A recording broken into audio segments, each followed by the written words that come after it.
भारत का जो blame game है वो तो बेनकाब हो चुका है। मिलिट्री इंस्टॉलेशन में हमला हो सात की रात को या फिर F-16 के उड़ने हो, सब चीज़ें वो जो थी वो हमने साबित किया दुनिया को पता है कि वो तमाम इल्ज़ामात गलत थे। नायब वज़ीर आज़म इसहाक डार 3 रोज़ा दौरे पर बीजिंग पहुँच गए। चीनी वज़ीर ख़ारजा वांग जी से मुलाकात करेंगे। पाक भारत कशीदगी में हिमायत पर चीनी क़यादत का शुक्रिया अदा करेंगे। अफ़गान वज़ीर ख़ारजा कल बीजिंग पहुँचेंगे। पाकिस्तान, चीन और अफ़गानिस्तान के वज़ीर ख़ारजा भी बीजिंग में मुलाकात करेंगे। चीन रवानगी से कबल इसहाक डार ने कहा कि भारत का ब्लेम गेम बेनकाब हो चुका। दुनिया ने देखा भारत की जानिब से बेबुनियाद इल्ज़ामात लगाए गए। पाकिस्तान ने दुनिया के आगे साबित किया कि भारत के तमाम इल्ज़ामात गलत हैं। ऑपोजिशन को यानी एक कौमी मसले पे बिल्कुल साइडलाइन कर दिया गया और एक ऐसी रवायत डाल दी गई जो कि मुस्तकबिल में मैं उम्मीद करता हूं कि वो बरसू ना हो।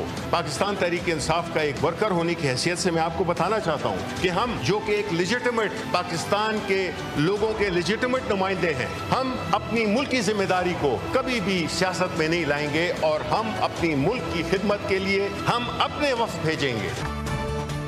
हुकूमती बनाई गई कमेटी में अपोजिशन का कोई रुकन शामिल नहीं। हुकूमत का बैरून मुल्क वफ्द भेजना अच्छी बात है। PTI पाकिस्तान का मुकदमा दुनिया में पेश करने के लिए अपने खर्च पर वफूद भेजेगी। सेनेटर शिबली फराज का सेनेट में इजहार ख्याल। वज़ीर कानून आजम नज़ीर तारक ने कहा कि हुकूमती कमेटी या वफूद में हमेशा हुकूमत के अरकान ही होते हैं। अपोजिशन ने हालत जंग में कौमी यकजहती का मुजाहिरा किया। अपोजिशन के शुक्रगुजार हैं।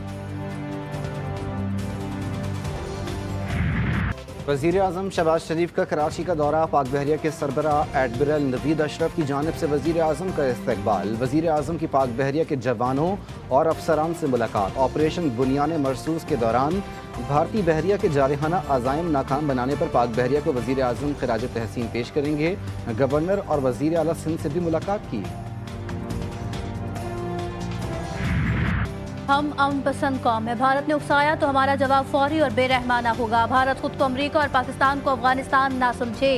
DGISPR का तुर्क न्यूज़ एजेंसी को इंटरव्यू। भारत को वाज़ेह किया कि हिंदुस्तान जितनी जल्दी इस बात को समझ ले उसके लिए अच्छा होगा। पाकिस्तान दहशतगर्दी का शिकार मुल्क है, लाखों जानें गंवा चुके हैं। पाकिस्तान में दहशतगर्दी की सरपरस्ती भारत कर रहा है। अरब न्यूज़ को इंटरव्यू में कहा, भारत ने अगर पाकिस्तान का पानी रोका तो वो हाल करेंगे जो दुनिया देखेगी। असरात सालों नहीं दहाइयों तक महसूस किए जाएंगे। पाकिस्तान का पानी बंद करने की भारतीय धमकी। चीन का हिंदुस्तान को करारा जवाब। चीनी सरकारी नशरियाती इदारे के मुताबिक पाकिस्तान के फ्लैगशिप डैम पर काम तेज कर दिया गया। डैम में कंक्रीट की भराई शुरू कर दी गई जो मंसूबे की तकमील के लिए अहम संग मील है। खैबर पख्तूनख्वा में मोहम्मद हाइड्रो पावर प्लांट को आइंदा साल मुकम्मल होना है। भारतीय क्रिकेट बोर्ड ने अपने ही मीडिया की खबरों को गलत करार दे दिया। भारतीय मीडिया ने भारत की जानिब से एशिया कप न खेलने की खबर दी थी। BCCI ने कहा कि एशिया कप न खेलने के फैसले में सदाकत नहीं। एशिया कप से मुतालिक ताहाल कोई फैसला नहीं हुआ।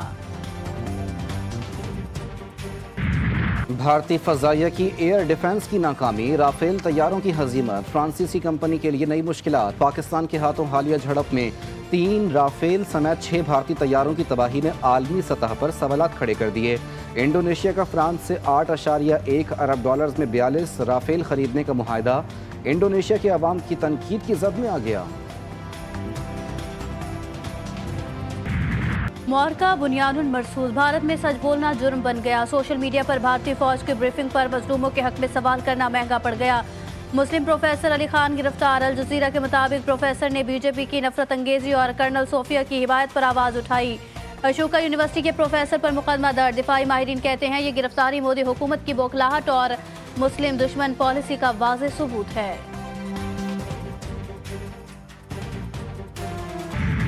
सेक फॉर जस्टिस ने भारत के खिलाफ अमेरिका में महाज खोल दिया। भारत के ऑपरेशन सिंदूर के झूठे बयानियों को बेनकाब करने और पाकिस्तान का मौक़िफ़ उजागर करने के लिए मोदी की सियासत दफन करो मुहिम का आगाज़ कर दिया गया। SFJ ने अमरीकी महकमा खारजा और कांग्रेस से राब्ते शुरू कर दिए। सेक फॉर जस्टिस ने सवाल उठाया है कि पहलगाम हमले में पाकिस्तान के किरदार का सबूत कहाँ है।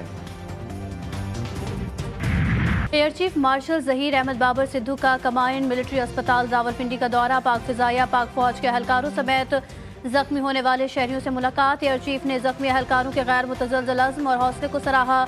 कहा कि पाक फ़िज़ाइया हर कीमत पर फ़िज़ाई सरहदों का दिफा यकीनी बनाएगी। दौरान ड्यूटी एहलकारों की बहादुरी और अज़म काबिल तारीफ है। सरबराह पाक फ़िज़ाइया के स्क्वाड्रन लीडर उस्मान यूसुफ शहीद की रिहाइशगाह पर भी आमद। सोगवार खानदान से ताज़ियत और फातह खानी।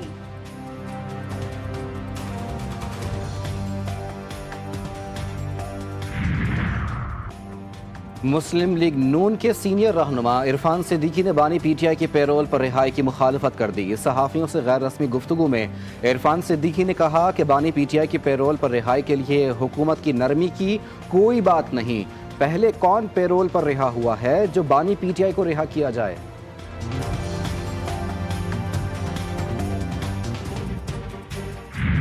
IMF वफ़द से बजट मुज़ाकरात के दूसरे मरहले का आगाज़। आमदन और अखराजात पर हतमी मुज़ाकरात होंगे। तनख्वाहदार तबके के लिए इनकम टैक्स की शरह कम करने पर भी बात होगी। हुकूमत सालाना 10 से 12 लाख तनख्वाह लेने वालों को टैक्स फ्री करने की कोशिश करेगी। मुज़ाकरात 23 मई तक जारी रहेंगे। नए माली साल का बजट 2 जून को पेश किया जाएगा।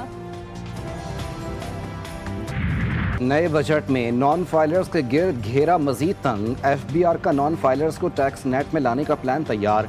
ज़राए के मुताबिक बजट में फाइनेंस बिल के जरिए नॉन फाइलर्स पर मजीद पाबंदियां लगाई जा रही हैं। नॉन फाइलर्स 800 सीसी से ऊपर बड़ी गाड़ी नहीं खरीद सकेंगे।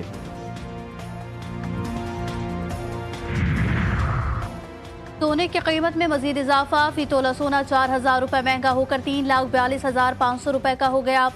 10 ग्राम सोने की कीमत 3,429 रुपये इजाफे से 2,93,638 रुपये हो गई।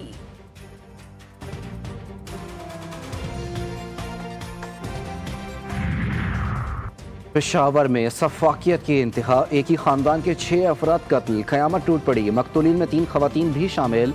फजा सोगवार। पुलिस के मुताबिक फरीकैन पड़ोसी थे। मकतूल खानदान पर खातून के कत्ल का इल्ज़ाम था। फायरिंग के बाद मुल्ज़िमान फरार। तलाश जारी।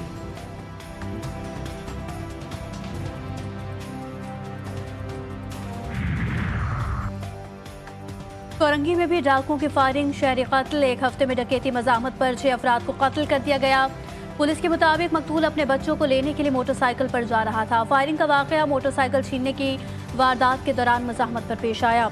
सुरजानी टाउन में मुबैना पुलिस मुकाबला। डाकुओं की फायरिंग से 2 पुलिस एहलकार जख्मी। मुल्क के मुख्तलिफ शहरों में गर्मी का राज। पंजाब, सिंध और बलूचिस्तान में शदीद गर्मी। मुल्तान, लिया, फैसलाबाद समेत कई शहरों में पारा 45 तक रिकॉर्ड।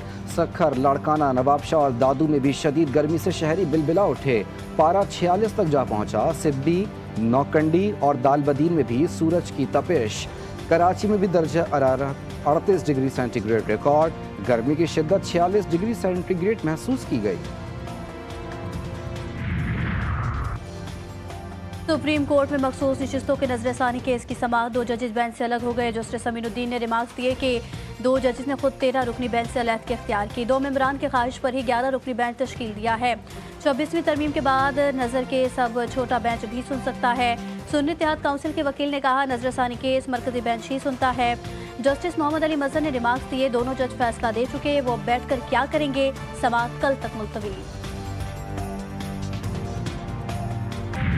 रोमानिया में सदारती इंतखाबात के दूसरे मरहले में यूरोपीय यूनियन के हामी नेकोसिर डीन ने कामयाबी हासिल कर ली।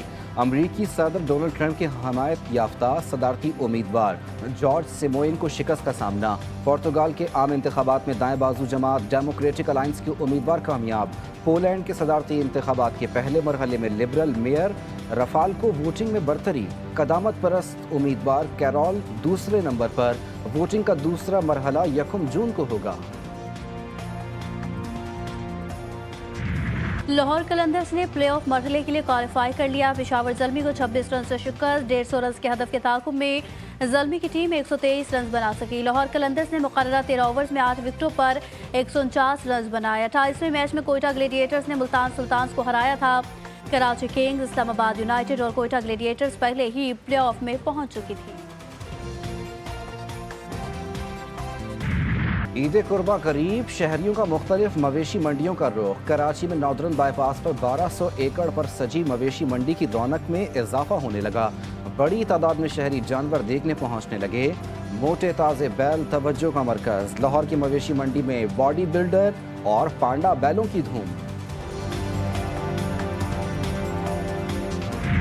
और वादी कैलाश में रंग, खुशबू और सकाफत का संगम। चित्राल में कैलाश कबीले का 3 रोज़ा कदीम त्यौहार चिलम जोश इख्तिताम पजीर। तहजीब, हमांगी और फितरत से इश्क का जश्न। दुनिया भर से सयाह खींचे चले आए। फ्रांस, जापान, जर्मनी, अमरीका समेत 17 ममालिक के सयाह खुशी से झूम उठे।